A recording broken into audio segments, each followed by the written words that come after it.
The Bloodline story. Everybody wanted to say it was stale. A lot of people talking about Roman Reigns isn't there and it's time to move on. It's time for Cody to finish the story. Well, I'll tell you one thing, after SmackDown, it picked right back up. And I couldn't wait till Wednesday night. I said, you know what? It's late, but I wanted to talk about it. So here we go. Coming up on Break It Down with Bryan H. No, baby, that's for somebody else. We're just going to keep you right where you're at right now. It doesn't matter what you think. The Wrestling Realm presents Break It Down with Bryan H. Hello, ladies and gentlemen. Welcome to this episode of Break It Down with Bryan H. I'm your host, Bryan H. Waters. This show, of course, is brought to you by the Wrestling Realm. You know, I do this episode here and there, but I got to give a huge shout out to my brother, Brandon, the guy. He is holding it down each and every Tuesday right here on Championship Culture. Look, we do say this is the hottest, the fastest rising, all that show. And I am for one. I really don't like superlatives, but I have to say, Brandon Guy has been doing incredible work. That's why he's the guy. So make sure y'all check that out each and every Tuesday right here on the Wrestling Realm. And in case there's a graphic, that's one of the episodes. I ain't updated on this side of the studio, but that's just a little bit taste of what you can get. Obviously, this is an earlier episode. So if you haven't checked it out, check this out as well as others. Last week, he talked about the NXT title version. Well, I should say, this is volume 1 where he talks about the NXT title. He has a great discussion and conversation about Shinsuke Nakamura, Samoa Joe, Finn Balor, Kevin Owens, etc. Also, make sure you check out our Patreon account. You will find that I've done some cool things on there. I recently just dropped an episode, folks. So 2 weeks ago, or last week, I dropped an episode where I talked about Daniel Bryan's no longer my favorite wrestler of all time. Is back to Hulk Hogan and Bret the Hitman Hart. And I give a reason why, and I call it You Can't Beat Nostalgia. Today, I dropped an episode about Jade Cargill. So I'm not going to go into much of that today because that's on the Patreon, folks. So make sure y'all subscribe so you can check that out. Also, you know, you go on WrestlingRealm.com, you can get merch, including this hoodie right here. Throw the hood on, boom. Yes, it's a hoodie, folks. It's not a sweatshirt. But, you know, I got to give a shout out to Coley, who purchased the hoodie. And a shout out to Mav Damon, who purchased the hoodie. And I feel like there might be a couple other people. If I didn't, charge the mind, not the heart. Obviously, me and Brother Hugh, we had them February 2022. We wore them at the MCW show and we got the iconic photo that's on our Instagram. But yeah, so make sure you check that out. All right, so that's a little bit of housekeeping, and I'll do some more at the end of the show. But, you know, I'll tell you right now, make sure you follow me at Bryan H. Waters on all social media platforms. So let's get into it. As I would do on the Wrestling Realm, let's ring the bell. Roman Reigns, folks. Roman Reigns is back, and he picked up where he left off. He told John Cena, you know, they call you the greatest of all time. He laughed at him. He even said, you know, while he was on his leave, that's the reason he's back. And he said, don't worry, we'll send you back out. Now, I thought this was incredible. I thought Roman Reigns, John Cena, their interaction on SmackDown was great, but it was a great setup for John Cena to bring out LA Knight. And I love the fact that LA Knight, it was in the ring with Roman Reigns. We all know he's one of the most over people in the company right now. And sometimes, folks, sometimes you have to be in the ring with the champ, with the guy, with the moneymaker, so you can get people used to seeing this interaction. Crown Jewel is coming up. Roman Reigns is obviously, I mean, I'm thinking as much money as they spend, you kind of know Roman Reigns is going to be a crown jewel, right? So, I mean, he was at Night of Champions, which is overseas. So, you got to believe Roman Reigns will be there. What better opponent? People are asking, is it too soon? Is it too soon for LA Knight to be in the ring with Roman Reigns, given his character? I don't think so. You don't always have to win the championship in your first chance, right? Go back to Stone Cold Steve Austin. You may remember, you may forget. Stone Cold Steve Austin had a match. He was in that fatal four-way, or I should say, that Final Four Battle Royal the week leading in before WrestleMania 13. The one that Bret Hart won and would later lose the belt to Sid, right? You don't talk about, Stone Cold was in the match and then all of a sudden he couldn't get in the match. It didn't make sense, or he was watered down. So with LA Knight being in this match, this gets people used to seeing him, getting the eyeballs on LA Knight. So this makes it exciting. Imagine him and Roman Reigns go out there and tear it up. Do I think LA Knight should be the guy to dethrone the tribal chief? Hell no. Not a little bit. I think the person who dethrones Roman should be a person who is ready to carry the company moving forward. I don't think that's LA Knight, but that doesn't take away from the fact if LA Knight has a successful match, puts on a successful showing, gains a successful following, that you won't see him perhaps with a future World Heavyweight Championship run. So that's what makes me excited. I like the fact that he had a match with Solo. I thought it was a decent match, but him being in this program alone speaks volumes. LA Knight being in a program with Roman Reigns speaks volumes. It puts more eyeballs on him. Like I said, it gets people used to seeing him. And therefore, we will see how things move forward. This is a huge test. Now, Cody Rhodes. I love the fact we talk about Roman Reigns, the bloodline, their handprints was all over this episode of SmackDown. Because when Roman's on TV, you're not just worried about the opening promo or the final promo. You're wondering the backstage stuff because that's where the funny stuff happens. You had Roman Reigns and Jimmy Uso. Now, I saw people say they didn't like the fact that all of a sudden Jimmy's back in line after what happened before. But paying attention to this story, he said, well, I guess I'm still part of the bloodline. So then he went to Roman and said, man, I'm trying to be you, Uso, and trying to be like the tribal chief. He's still unhinged. And this is the part of Jimmy Uso that I like. If you paid attention, at one point, Jay was unhinged. Another point, Jimmy is unhinged. It's been like this cycle. Even in the beginning, Jimmy didn't want to acknowledge Roman. He wanted to pull Jay away. Now, he's on his side. Now, remember, there was one point when Jay was acting, when he was anti-Sammy, and Jimmy was falling in line. So what makes this very fun to watch is watching how he navigates through this and watch a Solo just kind of still sit back and be a menace, and then him yelling yeet.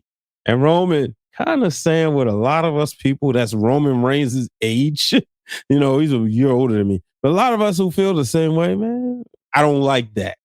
And he said, stop that. And I thought it was great. So I'm wondering what happens with these two as we move forward to this story and seeing this story play along, right? How many more days do we have Roman? I'm not paying attention like, oh man, Roman doesn't come to work. I know that's the funny thing to say, but it is interesting to see how many more, like with this year, how this plays out.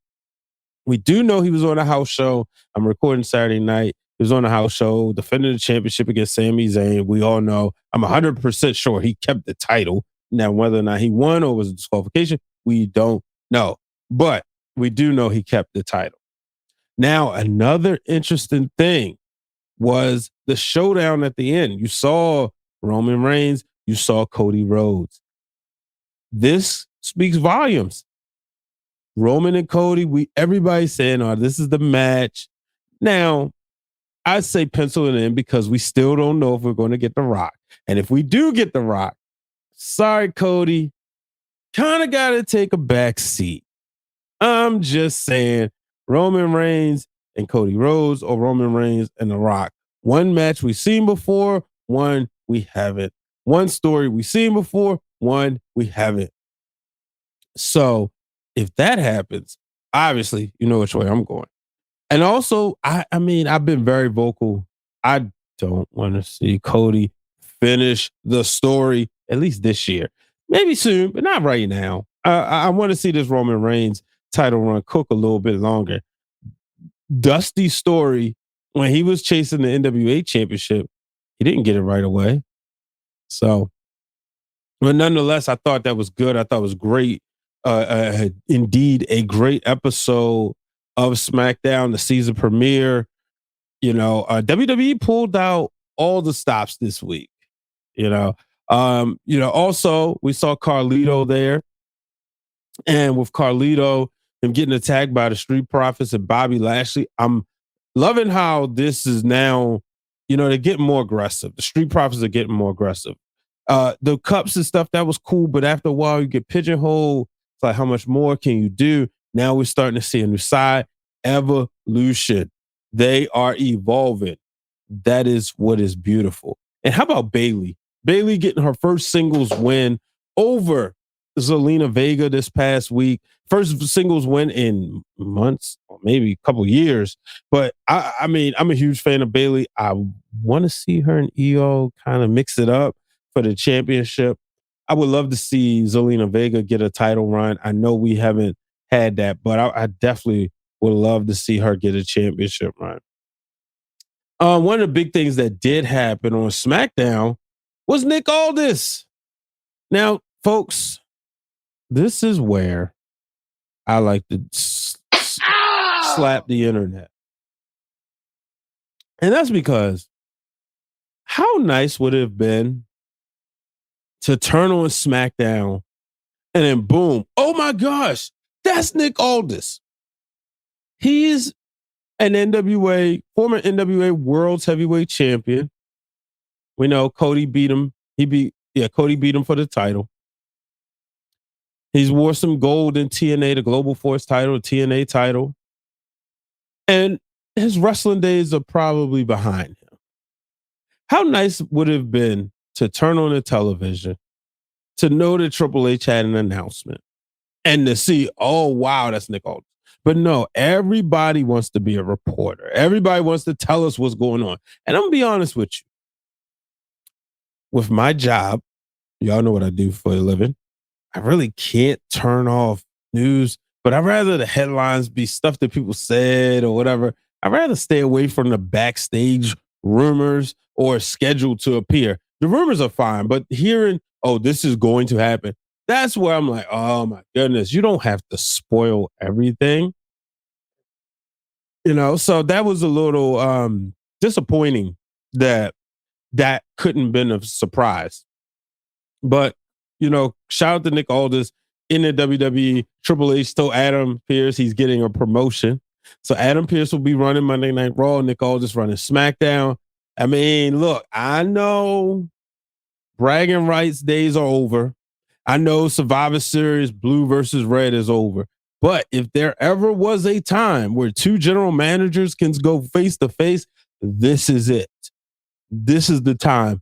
Give me one match, just one time, a Raw GM versus SmackDown GM. I'm pretty sure Adam Pearce and Nick Aldis could mix it up for one match. Give it to me. Give me that, and give me Pat McAfee versus Corey Graves. I mean, one can dream, right? That's it. I don't need long programs, or even if you have people represent them, right? And put them in the match and they get a quick spot. They don't have to carry the match. But that's just something I'm looking forward to or wishing for. But also on SmackDown, we had Kevin Owens traded. Now, we all knew Cody got Jey Uso to Monday Night Raw only to win the tag titles, which means Jey Uso can go on both shows, which he was in the showdown facing against his brother Jimmy. And it just looked weird aesthetically, right? Jimmy Uso and Jey Uso on a different side. And like Roman said, I'll get to it, but like Roman said, he's on with Cody of all people. Fix that, handle that. Like, we wasn't just going against this dude leading up to WrestleMania. Now, we got issues with it, but you go side with the enemy. But Roman Reigns, he'll deal with that. But the story here, Kevin Owens was traded to SmackDown. Kevin Owens now a member of the SmackDown roster. I'm interested. What do we have from here, right? This is going to be fun. Some of the homies said book Kevin Owens in the Royal Rumble match and the Royal Rumble title match with Roman. Well, he's been there twice. I don't know how you get there. I don't know. He's going to be singles. So I'm happy about that. I like the fact that him and Sami Zayn are on separate shows. I felt like that tag team ran its course, quite frankly. But here's the thing. Here's what a lot of people don't know. One of Kevin Owens' dream matches is Rey Mysterio. So I wouldn't mind seeing a program with them two. We shall see. Let's move on to a little bit of news because Logan Paul was in a boxing match this past Saturday. And after the match, which he won, for what I hear, he dominated. Shout out to Justin for that tip. After he won, he called out Rey Mysterio. So he's coming for the United States Championship. This will be best for business. Oh man, my United States title is elsewhere. But this will be best for business. Logan Paul has a YouTube following well into the millions. You imagine if he wins the U.S. title for Rey Mysterio. First of all, Rey Mysterio is a legend, and he's a pop culture legend. People know who he is, and you're going to say Logan Paul beat him. Let's pencil in with the help of Dominic or with the help of the Street Profits. Logan Paul beats him. Now he's taking that title on YouTube. He's taking it to his brother's boxing matches. So that's one thing. As somebody else said, I wish I knew who it was on my Twitter, but they said, and then Santos beats him. Now, how cool would that be? I'm looking through Twitter as I talk, I should say, because I want to give a shout out. Oh yeah, Wheel It Hoss says easy follow-up match with Santos after beating Rey to Santos versus Logan with bang. That puts eyeballs on Santos Escobar. Win, lose, or draw. People will know who he is. I already said Santos Escobar is finally the person I see who can take that Rey Mysterio spot. There's been a lot of people. I was about to say Mystico because I forgot who was Sin Cara. Him, Dragon Lee is there. I'm not sure yet, maybe. But Santos Escobar, when I saw him in NXT and on 205 Live, I said instant star. It was just something about him, his look. He kind of like Juventud Guerrera was my favorite of all the WCW luchadors.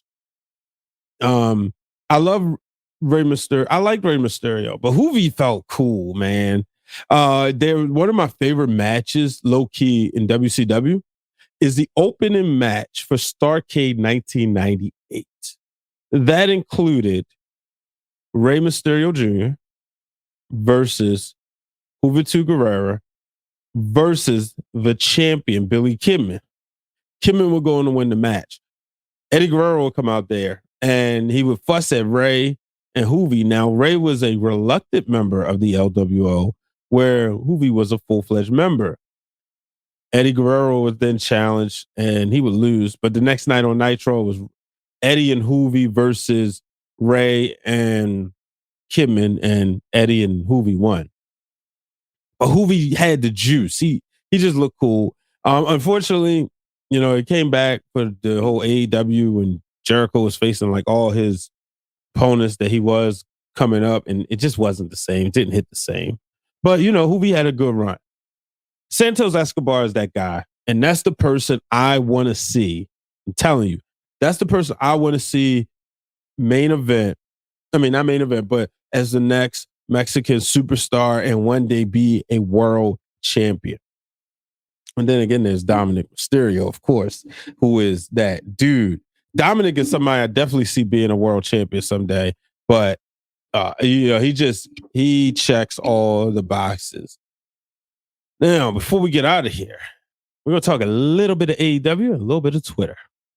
Let's talk positive first. Let's talk AEW main event: Christian Cage versus Bryan Danielson.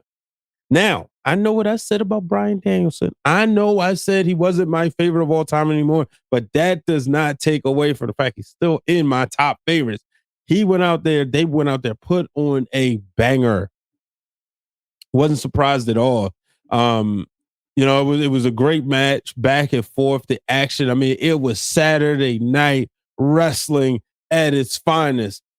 Christian would escape with the win after Ricky Starks and Big Bill came out there. Ricky Starks hitting Bryan with the belt. They are the new tag team champions. I wasn't aware of that, but they're new tag team champions. But and what I love about Ricky Starks, when he hit him, he laid out and sold it. Just laid out like he was knocked out. So I actually like that a lot. But they're new tag team champions. I mean, they won the tag team champions a few weeks ago. But I love that, a non-clean win for Christian Cage. I'm a huge fan of Christian Cage. Now, that gave, the rest of like Luchasaurus and Nick Wayne a chance to come out, which would, of course, give Adam Copeland time to come out and boom, hit the spear. I have to say, Adam Copeland, man, it's still something to get used to, but it was cool, I mean, you ended the show playing his music, so that was good. But I kind of was hoping, and let me know if you agree. I was kind of hoping Adam Copeland would swerve everybody and cost Danielson the match, and then the feud would be with him and Danielson. And maybe him and Christian would team up. Maybe he would come to the dark side. But, he did say that one of the reasons that his heel turn didn't work in WWE was just because, one, people just wanted to cheer for him. They didn't have him for like 9 years, and they finally did. They wanted to cheer. And I'm like, you know what? He makes sense. Now, me personally, I didn't care for Edge's second run. I liked his first run. I was a huge fan. It pushed him down on my list because, again, it didn't hit the same. And I don't know what it was. It just didn't. It didn't hit the same for me. I get it. And I know it did for some people. I mean, for my son, who was not around when Edge was wrestling. I mean, shoot, he was a year and a half, a year and a couple months when Edge had to retire. So he wasn't watching wrestling. And he played the video game and then became a fan. So for him, it hit. It just didn't hit for me. Edge's second run didn't hit for me. I'm hoping Adam Copeland does, but I mean, that's why I said. I mean, everything's subjective in wrestling. I thought that was a solid match. I'm interested to see. I like the fact. I know some people say they don't like him and Christian in the program. I like the fact that there's familiarity there. Let's see where we go. But I do want to see them in a world championship feud. I know some people say it doesn't make sense. I think the title needs it. I mean, the ratings. Woof. We'll see. We will see. I know last week AEW got smashed in the ratings, but what did you expect? It was over almost 300,000. And Tony Khan is going on Twitter. He's tweeting about Vince McMahon. And, I was listening to Wrestle Rap with Seahawk and Emilio. Shout out to them. Let's give them a shout out to them. And one of the things they brought up that I don't think a lot of people are talking about, networks, sponsors, they're watching. We think about the people who are egging Tony Khan on. I say, oh man, but let him say this. We got more access to him than we ever had to Vince McMahon. But that's not cool with the way he's acting. And some of that stuff, people saying, well, can he really run a business? Can he really be in control of things? And when I used to work on Mac Mania with Evan Mack, he used to say billionaires shouldn't tweet because Tony Khan's been doing this stuff. We saw this what happened with him and Swole. And that right there wasn't cool, you know, and a lot of people, including myself, didn't like it. I remember, you know, I was on the phone with Amber Rodriguez and my boy Blake, and we was like, whoa, what did we just see on Twitter? And so that type of stuff isn't cool, man. You know, you look at this and I understand the frustrations. And I know Kaz said on The Masked Man last week that Paul Heyman probably would have did the same thing because he was, you know, Paul Heyman was cutting these promos. The stuff that was like, okay, going to shots, fine. But the Mayo Clinic stuff, and it mentioned his mother and saying it got personal for him, saying people approached him about the contracts. That's in-house stuff. Like, bro, you showing your hand. And if I'm Shawn Michaels and Triple H, which I'm not, but if I'm Shawn Michaels, Triple H, I'm sitting back like, look at this guy. You know, I've seen a lot of people act like that. You know, I've seen a lot of people as I've been doing this. What year is this? 2023. I've been in this wrestling content creation space since 2010. I've seen a lot of people. I've had some, you know, go to Patreon, subscribe for $1, as the real Dwayne Allen would say every week. You can check out some of the beefs. But I've heard a lot of people go crazy about this stuff, man. So I just think it's unfortunate. And yeah, Tony Khan got to get it together. But, you know, it is entertaining. It's giving us content to talk about. So that's what we're doing. But, ladies and gentlemen, that will do it on this Saturday night, or actually we're in the Sunday morning. The Ravens play at 9:30, so I'm about to mix this and go to bed. But appreciate y'all tuning in as always. Thank you so much for all of your support. And make sure you check me out each and every week. Mondays, producing The Masked Man. Every now and again, jumping on the microphone on the Ring of Wrestling Network. Wednesdays start off with Worldwide on the Ring of Wrestling Network. Then that's drops early in the afternoon. Then on Wednesday at 7 p.m. Eastern Time, I'm on TWG Fan Club with Queen PR and the crew. The crew being myself, Justin, and Ciendol. And then Wednesday nights right here on the Wrestling Realm with my brothers, the real Dwayne Allen, Brother Hugh, and the guy, Brandon Guy. And then Thursdays, sometimes I'm on The Masked Man, sometimes I'm not. But and then twice a week so far. We'll see how long I can keep this up. You can break it through glass ceilings. So also just some events coming up. Make sure you catch me at Those Wrestling Girls 5th anniversary party on the fan club last week. Or was it say 2 weeks ago? I did a giveaway. Shout out to Keith, who won. He was able to secure a ticket on me. Anybody who bought a TWG merchandise would get a free ticket. But yes, I will be there. The Wrestling Realm to be determined.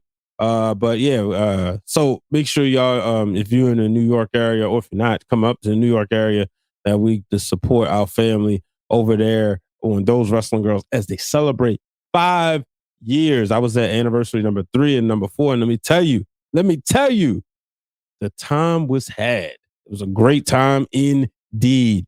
So make sure y'all check that out. And make sure you check out Championship Culture every Tuesday right here. Like I said, Brandon is doing some incredible work. Him and Brother Hugh, I was on the phone with them too, and it was nothing but shenanigans Friday as they was talking about some of their processes on preparing the show. Maybe that's a Patreon. Getting the behind the scenes on what they do to prepare that show. It's a show indeed I am proud of. But until the next time, folks, in the words of the great Tony Schiavone, who returned the commentary on Collision, so long, everybody.